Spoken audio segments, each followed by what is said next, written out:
आवाज सुनता हर किसी की, ना ही भूला कोई वो, सबसे पहले याद उसकी फिर सभी दुनिया की हो। नमस्कार, जय हिंद, जय भारत दोस्तों। स्वागत है आप सबका एक बार फिर से आपके अपने चैनल स्काई स्पीक्स पर। तो आज हम बात करेंगे कुंभ राशि और कुंभ लगन दोनों की, यानी दोनों के लिए अप्रैल 2023 कैसा रहेगा। वीडियो का जो फर्स्ट पार्ट है वो कुंभ राशि पर आधारित होगा, यानी जिनका जन्म समय चंद्रमा कुंभ राशि में था, यानी आपकी चंद्र राशि जिनकी कुंभ है उन पर आधारित होगा वीडियो का फर्स्ट पार्ट। और वीडियो के सेकंड पार्ट में हम बात करेंगे कुंभ लगन के जातकों के लिए अप्रैल 2023 कैसा रहेगा। आपकी सेहत, स्वास्थ्य, नौकरी, कारोबार, आपकी आर्थिक स्थिति, किस ग्रह की दशा अंतरदशा आपको क्या प्रभाव देने वाली है। इसके अलावा इस महीने की लकी डेट्स कौन सी हैं, इस महीने कौन से नाम अक्षर के लोग आपके लिए लकी होंगे, और इस महीने का सक्सेस मंत्र क्या होगा। अगर हम संक्षेप में बात करें तो ये महीना कुंभ राशि अथवा कुंभ लगन वालों के लिए दो राजयोग आपकी किस्मत को टॉप पर ले जाने में सहायक होंगे। तो कहीं भी जाइएगा मत दोस्तों, आज का वीडियो बहुत ही खास ज्ञानवर्धक होने वाला है। और यदि आपने अब तक हमारे चैनल को सब्सक्राइब नहीं किया है तो कृपया चैनल को सब्सक्राइब कर लें, ताकि जब भी हम कोई नया वीडियो अपलोड करें तो आप तक पहुंचे सबसे पहले। इसके अलावा पर्सनल कंसल्टेशन के लिए स्क्रीन पर दिए नंबर पर आप ऑफिस टाइमिंग में संपर्क कर सकते हैं, शुल्क लागू रहेंगे।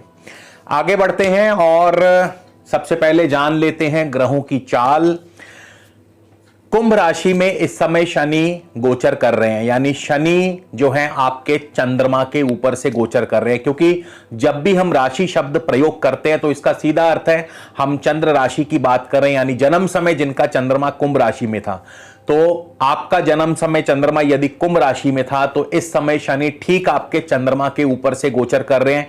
इसी को साढ़े सती कहा जाता है, क्योंकि शनि जब भी चंद्रमा से एक राशि पहले या चंद्रमा के ऊपर या चंद्रमा से एक राशि आगे गोचर करते हैं तो इसे 7.5 साल की अवधि को साढ़े सती कहा जाता है, क्योंकि चंद्रमा एक राशि में 2.5 वर्ष रहते हैं। तो एक राशि पीछे, एक राशि चंद्रमा के ऊपर और एक राशि आगे, 2.5 + 2.5 5 और 2.5 7.5 वर्ष की ये साढ़े सती कहलाती है।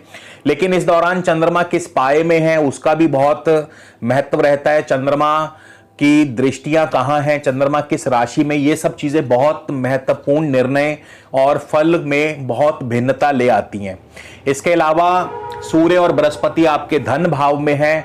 बृहस्पति धनेश भी हैं, लाभेश भी हैं। बृहस्पति अपनी राशि में हैं, सूर्य उनके साथ हैं। 14 अप्रैल को सूर्य मेष राशि तृतीय भाव में उच्च के हो जाएंगे। बृहस्पति भी 22 अप्रैल को सूर्य के साथ मेष राशि तृतीय भाव में ज्वाइन करेंगे। लेकिन बुध और राहु यहां पहले से मौजूद होंगे आपके तृतीय भाव में।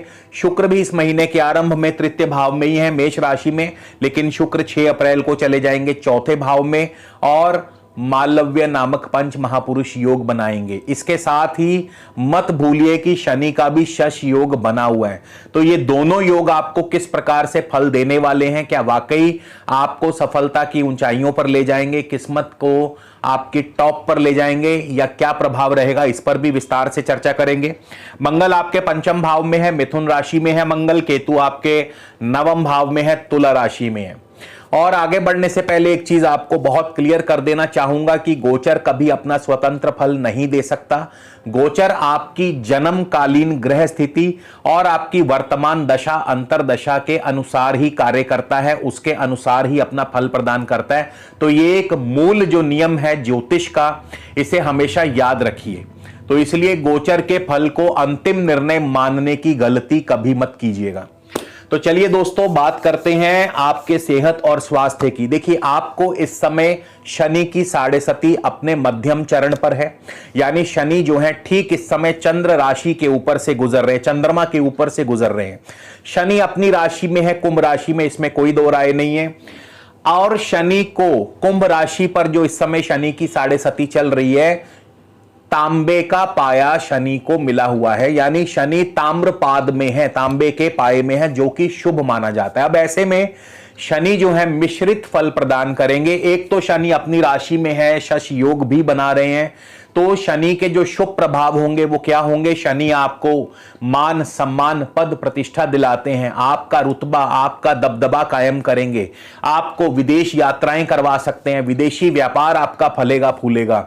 और इसके अलावा शनि की जो दृष्टि है दशम भाव पर आपके किसी नए कारोबार या नए निवेश को दर्शाती है, किसी बड़े कारोबार में निवेश को दर्शाती है और बिजनेस की एक्सपेंशन को दर्शाती है। लेकिन शनि का जो नेगेटिव फल है वो क्या होगा? ड्यू टू साढ़े सती शनि आपके चंद्रमा के ऊपर से गुजर रहे हैं, चंद्रमा आपके छठे भाव के स्वामी हैं, तो ऐसे में एक तो सेहत का नुकसान करते हैं, आपको छाती की प्रॉब्लम, कोल्ड कफ आदि की प्रॉब्लम, हड्डियों में जोड़ों की प्रॉब्लम और मानसिक चिंता और तनाव तो अवश्य बना रहेगा। और शत्रु वर्ग भी आपको परेशान करता रहेगा, यानी शत्रु आपके पीछे पड़ा रहेगा। तो शनि का पॉजिटिव और नेगेटिव दोनों प्रकार का इफेक्ट रहेगा। ड्यू टू साढ़े सती शनि आपको नेगेटिव इफेक्ट देंगे और तांबे के पाए में होने के कारण और अपनी राशि में होने के कारण शनि आपको पॉजिटिव इफेक्ट्स भी देंगे। कारोबार की भी बात करें तो शनि की दृष्टि है आपके दशम भाव पर और बृहस्पति की भी दृष्टि है आपके दशम भाव पर, क्योंकि धन स्थान से धनेश और लाभेश बृहस्पति भी दृष्टि जमाए बैठे हैं।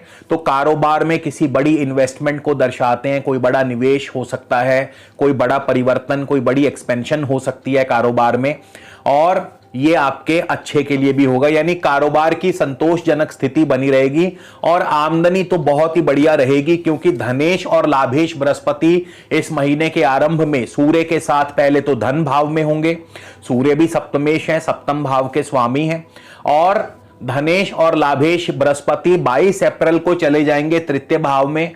यहां पर हालांकि राहु के साथ भी है, बट राहु के साथ अंशात्मक युति जो है वो बहुत कम समय के लिए बनेगी। यहां से बृहस्पति की दृष्टि लाभ स्थान पर होगी, यानी धनेश और लाभेश बृहस्पति अपने ही घर को देख रहे होंगे, और ना सिर्फ लाभ स्थान को बल्कि भाग्य भाव पर भी और सप्तम भाव पर भी बृहस्पति की दृष्टि रहने से व्यापार की वृद्धि, भाग्य की वृद्धि और धन और लाभ दोनों की वृद्धि करेंगे। तो इस महीने ये कहा जा सकता है कि वाकई में आपको दो दो राजयोग का फल भी मिलेगा। अभी शुक्र की भी हम बात करेंगे, शुक्र आपको कैसा फल देंगे। दो दो राजयोग का फल मिलेगा और किस्मत जो है, भाग्य जो है आपका टॉप पर रहेगा। इसके अलावा एजुकेशन की बात कर लें तो एजुकेशन के मामले में पंचम भाव और पंचमेश को देखा जाता है। पंचम भाव में मंगल हैं जो कि बुध की राशि शत्रु राशि में, और बुध जो है पंचमेश होकर के तृतीय भाव पराक्रम भाव मंगल की ही राशि में है, यानी मंगल और बुध में इस समय राशि परिवर्तन योग है, यानी कि आपकी बुद्धि और विद्या, आपके एफर्ट्स के साथ ही विद्या में, पढ़ाई में आपका प्रदर्शन अच्छा रहेगा, यानी मेहनत करेंगे तो सफलता मिलेगी और नहीं करेंगे तो फिर आपको कोई भी शुभ जो है फल प्राप्त नहीं होगा। हां, आपकी लव लाइफ के लिए मंगल यहां पर शुभ नहीं है, आपस में तालमेल की कमी या आपस में अनबन करा सकते हैं। इसके अलावा आपके संतान के लिए भी मंगल का यहां होना ज्यादा शुभ नहीं है। संतान के लिए भी कोई ना कोई चिंता परेशानी, खासकर गर्भवती महिलाओं को ध्यान रखने की आवश्यकता है। इसके अलावा आपके धन भाव में जैसा मैंने बताया बृहस्पति और सूर्य हैं जो कि धन की वृद्धि करते हैं। वैसे भी बृहस्पति और सूर्य का जो युति योग है ये बहुत ही शुभ माना गया है। शाही धन, यानी बृहस्पति और सूर्य दोनों राजसी ग्रह माने गए हैं और ये शाही धन दिलवाते हैं, सरकार से फायदा करवाते हैं, सरकारी कार्यों से आपको लाभ मिलता है और भी कई मार्गों से धन प्राप्त करवाते हैं। फिर दोनों तृतीय भाव में आ जाएंगे। इस बार तृतीय भाव भी आपका काफी एक्टिव रहेगा क्योंकि बुध और राहु आपके तृतीय भाव में, बृहस्पति और सूर्य भी क्रमशः 14 और 22 अप्रैल को आ जाएंगे। तो तृतीय भाव यानी आपकी भागा दौड़ी चलती रहेगी, आपकी जो मेहनत है, काफी एफर्ट्स आपको करने पड़ेंगे, मेहनत आपकी रंग लाएगी, मेहनत से आपके कार्यों में आपको डेफिनेटली सफलता मिलने वाली है। हां, किसी एक आध भाई बंधु से, निकट भाई बंधु से अनबन भी हो सकती है ड्यू टू राहु, और आपको जो पराक्रम है, जो मेहनत है, उसका पूरा फल मिलता दिखाई दे रहा है। इसके अलावा शुक्र भी आपके 6 अप्रैल को चौथे भाव में आ जाएंगे और शुक्र अपनी वृषभ राशि में होंगे। मालव्य नामक पंच महापुरुष योग बनाते हैं। ऐसे में शुक्र के प्रभाव से आपको कोई नई जमीन, नए जायदाद, नई भूमि, नए भवन सुख की प्राप्ति, नए वाहन सुख की प्राप्ति हो सकती है। कोई नया वाहन खरीद सकते हैं, कोई नया घर खरीद सकते हैं, नई प्रॉपर्टी खरीद सकते हैं और खेती बाड़ी आदि कार्यों में भी आपको सफलता मिलती है। तो शुक्र भी यहां पर चौथे भाव में भरपूर धन लाभ करवाते हैं, सुख शांति दिलाते हैं, पारिवारिक तनाव को कम करते हैं। और इसके अलावा 22 अप्रैल से बृहस्पति की सप्तम भाव पर दृष्टि रहने से क्या होगा, घर में मांगलिक अथवा वैवाहिक कार्य भी संपन्न होने के आसार बनते नजर आते हैं, यानी घर में खुशियों का माहौल बनेगा। और 22 अप्रैल से ही भाग्य भाव पर बृहस्पति की दृष्टि रहने से भाग्य भी प्रबलता से आपके पक्ष में रहेगा। पिता की तरक्की, पिता से सुख सहयोग, पैतृक संपदा की प्राप्ति आदि के योग बनते हैं। तो ये महीना आपके लिए बहुत ही शुभ रहने वाला है दोस्तों। अब वीडियो के अगले हिस्से में हम बात करेंगे कुंभ लगन वालों के बारे में, कुंभ लगन के जातकों के लिए बात करेंगे और साथ ही इस महीने की लकी डेट्स, सक्सेस मंत्रा और इस महीने के लकी नाम अक्षर वाले लोगों के बारे में भी आपको बताऊंगा। तो कहीं भी जाइएगा मत दोस्तों, वीडियो का अगला हिस्सा जरूर देखिएगा।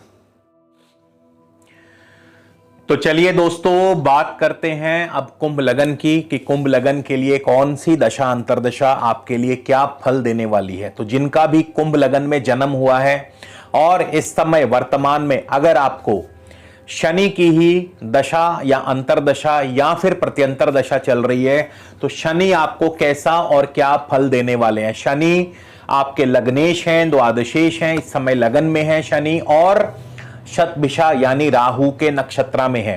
तो शनि आपकी मान सम्मान पद प्रतिष्ठा को बढ़ाते हैं। इसके अलावा छोटी मोटी यात्राओं के योग बनते रहेंगे। स्थान परिवर्तन या नौकरी में तबादला या ट्रांसफर के योग भी बनाते हैं, लेकिन ये ट्रांसफर या तबादला आपकी प्रमोशन के साथ ही होगा। और लंबी दूरी की विदेश यात्राएं भी शनिदेव आपको करवा सकते हैं। शनिदेव के बाद हम सीधे राहु और केतु की बात करेंगे, क्योंकि राहु और केतु के ही नक्षत्र में कई सारे ग्रह जो हैं गोचर करने वाले हैं। तो जो राहु और केतु के नक्षत्र में गोचर करेंगे वो भी राहु और केतु की भांति फल प्रदान करेंगे। तो सबसे पहले राहु की बात कर लें। राहु आपकी अगर इस समय वर्तमान में राहु की आपको दशा अंतरदशा चल रही है, तो राहु भी क्योंकि तृतीय भाव में है, मंगल की राशि में, और मंगल दशम भाव के स्वामी है और राहु केतु के ही नक्षत्र में है। तो ऐसे में स्थान परिवर्तन, तबादला, ट्रांसफर विद प्रमोशन, छोटी मोटी यात्राएं और पिता की तरफ से फुल सपोर्ट आपको बना रहेगा। यानी राहु की दशा अंतरदशा में आपको इस प्रकार से फल प्राप्त होंगे। और केतु की बात करें तो केतु आपके नवम भाव में है। तो जिनको भी इस समय केतु की दशा अंतरदशा चल रही है, तो केतु आपको पिता की तरफ से सुख सहयोग दिलवाते हैं, पिता की फुल सपोर्ट रहती है। विद्यार्थियों के लिए केतु की दशा अंतरदशा बहुत फायदेमंद रहेगी। विद्यार्थियों को जो है हर प्रकार से शिक्षा में आपको सफलता प्रदान करते हैं, शिक्षा में आपका प्रदर्शन बहुत बढ़िया रहता है और छोटी मोटी यात्राओं के योग भी केतु की दशा अंतरदशा में बनते रहेंगे। तो राहु और केतु कुछ इस प्रकार से फल देंगे। इसके बाद सीधा हम चलते हैं बृहस्पति पर। धन और लाभ स्थान के स्वामी है बृहस्पति, और बृहस्पति धन स्थान में ही है, लेकिन क्या वाकई बृहस्पति आपको धन लाभ देंगे? तो सीधी सी बात है, बृहस्पति इस महीने के आरंभ में रेवती यानी बुध के नक्षत्र में, और बुध जो है आपके पंचम और अष्टम भाव के स्वामी है। तो ऐसे में बृहस्पति नुकसान की स्थिति पैदा करते हैं, यानी बृहस्पति की दशा अंतरदशा में आपको शेयर मार्केट में निवेश करने से बचना होगा, अन्यथा आपको नुकसान हो सकता है। इसके अलावा संतान की तरफ से कोई ना कोई चिंता परेशानी बनी रह सकती है। धन हानि के प्रबल योग बनाते हैं बृहस्पति। 22 अप्रैल को बृहस्पति चले जाएंगे अश्विनी यानी केतु के नक्षत्र में, और केतु आपके नवम भाव में है। केतु उस समय बृहस्पति से दृष्ट भी होंगे। तो 22 अप्रैल के बाद से ही आपको अच्छा धन लाभ होगा। इसके अलावा जमीन जायदाद संबंधी कार्यों से आपको अच्छा धन लाभ होगा और पढ़ाई में आपका प्रदर्शन बहुत बेहतरीन रहेगा। इसी तरह सूर्य की बात करें तो सूर्य की दशा अंतरदशा आपको कैसा फल प्रदान करेगी? तो सूर्य भी 1 अप्रैल को रेवती यानी बुध के ही नक्षत्र में है। पंचम और अष्टम के स्वामी हैं बुध, जो कि आपकी नौकरी में बाधा पैदा करते हैं। नौकरी में परिवर्तन, नौकरी जा सकती है। बिल्कुल सेम जैसे बृहस्पति का फल है, बृहस्पति में भी यही सब फल है। बृहस्पति में भी नौकरी पर खतरा मंडराता रहेगा और सूर्य की दशा अंतरदशा में भी नौकरी पर आपके तलवार लटकती रहेगी, खतरा मंडराता रहेगा, धन हानि के योग बनते हैं, शेयर मार्केट में नुकसान हो सकता है। 14 अप्रैल को फिर सूर्य चले जाएंगे अश्वनी केतु के नक्षत्र में, और केतु भी आपके नवम भाव में है। पिता की तरफ से सुख सहयोग, पैतृक संपदा, लंबी दूरी की यात्राएं और पढ़ाई में विद्यार्थियों का प्रदर्शन बढ़िया रहेगा। इसके बाद 28 अप्रैल को सूर्य चले जाएंगे शुक्र के नक्षत्र में, और शुक्र के नक्षत्र में जाएंगे तो जमीन जायदाद संबंधी कार्यों से लाभ होगा। भूमि, भवन, वाहन, कृषि और शिक्षा, इन पांचों क्षेत्रों से आपको भरपूर धन लाभ होगा। पैतृक संपदा मिलने के भी योग बनते हैं या पैतृक संपत्ति से आपको लाभ होगा। इसी तरह बुध की बात कर लें कि बुध की दशा अंतरदशा कैसा फल देगी, तो बुध भी इस महीने के आरंभ में केतु के नक्षत्र में है, तो केतु की भांति ही फल प्रदान करेंगे, जैसा मैं ऑलरेडी आपको बता चुका हूं। 8 अप्रैल को बुध चले जाएंगे शुक्र के नक्षत्र में, तो शुक्र के नक्षत्र में भी जमीन जायदाद से लाभ होगा। नई भूमि, भवन, नए वाहन, सुख की प्राप्ति करवा सकते हैं। विद्यार्थियों के लिए समय अच्छा रहेगा, भाग्य प्रबलता से आपका साथ देगा, लंबी दूरी की यात्राएं हो सकती हैं। इसके बाद 21 अप्रैल को बुध जो है रेट्रो हो जाएंगे, वक्री हो जाएंगे। शुक्र की बात कर लें तो शुक्र की दशा अंतरदशा आपको कैसा फल देने वाली है, तो शुक्र जो है आपके 6 अप्रैल को आ जाएंगे चौथे भाव में वृषभ राशि में, और शुक्र मालव्य नामक योग बनाएंगे। शुक्र इस दौरान 3 अप्रैल को ही कृतिका नक्षत्र में चले जाएंगे, जिसके स्वामी सूर्य हैं। सूर्य सप्तमेश हैं, यानी सप्तम भाव दाम्पत्य सुख को दर्शाता है, वैवाहिक सुख को दर्शाता है, तो घर में कोई ना कोई मांगलिक कार्य संपन्न हो सकते हैं, विवाह संबंधी कार्य आपके संपन्न हो सकते हैं, और व्यापार के लिए भी अच्छा रहेगा। 14 अप्रैल को शुक्र चले जाएंगे चंद्रमा के नक्षत्र में। चंद्रमा छठे भाव के स्वामी है, तो सेहत का ध्यान रखें, लेकिन आर्थिक पक्ष के लिए चंद्रमा शुभ है। इसके बाद 26 अप्रैल को शुक्र चले जाएंगे मंगल के नक्षत्र में, और मंगल के नक्षत्र में जाएंगे तो नौकरी में परिवर्तन, प्रमोशन, ट्रांसफर, तबादला ऐसे योग बनाते हैं। छोटी मोटी यात्राएं, स्थान परिवर्तन भी हो सकता है। इसी तरह मंगल की बात करें, मंगल की दशा अंतरदशा कैसा फल प्रदान करेगी, तो मंगल जो है इस महीने के आरंभ में राहु के नक्षत्र में है। जैसा राहु फल देंगे वैसा ही मंगल फल देंगे, तो मंगल भी अपनी दशा अंतरदशा में राहु का फल देंगे, जो ऑलरेडी मैं आपको बता चुका हूं। 22 अप्रैल को मंगल चले जाएंगे गुरु के नक्षत्र में। गुरु आपके धनेश और लाभेश हैं, तो 22 अप्रैल के बाद से मंगल की दशा अंतरदशा में भरपूर धन लाभ होगा। जैसे मर्जी हो आपको कार्यों में सफलता भी मिलेगी और आर्थिक पक्ष भी आपका मजबूत होगा। इसी तरह चंद्रमा की बात कर ले तो चंद्रमा आपकी दशा अंतरदशा कैसा फल देगी। चंद्रमा छठे भाव के स्वामी है। आपकी कुंडली में अगर चंद्रमा शुभ है तो आपको ऋण आदि की सुविधा प्राप्त करवाते हैं, आपको आर्थिक पक्ष मजबूत कराते हैं, नौकरी में आपको सफलता दिलाते हैं। लेकिन चंद्रमा अगर अशुभ है तो सेहत और स्वास्थ्य का ध्यान रखना होगा, और शत्रु पक्ष आपको परेशान करता रहेगा। तो दोस्तों ये है कुंभ लगन के लिए अप्रैल 2023। अब हम बात करेंगे इस महीने की लकी डेट्स के बारे में। तो 1, 2, 3, 11, 12, 13, 18, 19, 22, 23, 27 और 28 अप्रैल ये तारीखें आपके लिए शुभ रहेंगी, यानी इन तारीखों में अच्छा धन लाभ हो सकता है। ये तारीखें शुभ कार्य करने के लिए श्रेयस्कर हैं। इसके अलावा वी अक्षर वाले लोग, यानी वी फॉर विक्ट्री, वी अक्षर वाले लोग आपके लिए शुभ रहेंगे, तो इन नाम अक्षर वाले लोगों से आपको फायदा हो सकता है। और डेली दुर्गा पाठ करने से, डेली मां दुर्गा की पूजा अर्चना करने से आपको निश्चित तौर पर व्यापार में अच्छी सफलता प्राप्त होगी, और व्यापार में आ रही किसी भी प्रकार की बाधा आपकी दूर होगी। तो इसी के साथ दोस्तों आपसे विदा लेता हूं, अगले वीडियो में फिर मिलेंगे। तब तक के लिए नमस्कार, जय हिंद, जय भारत।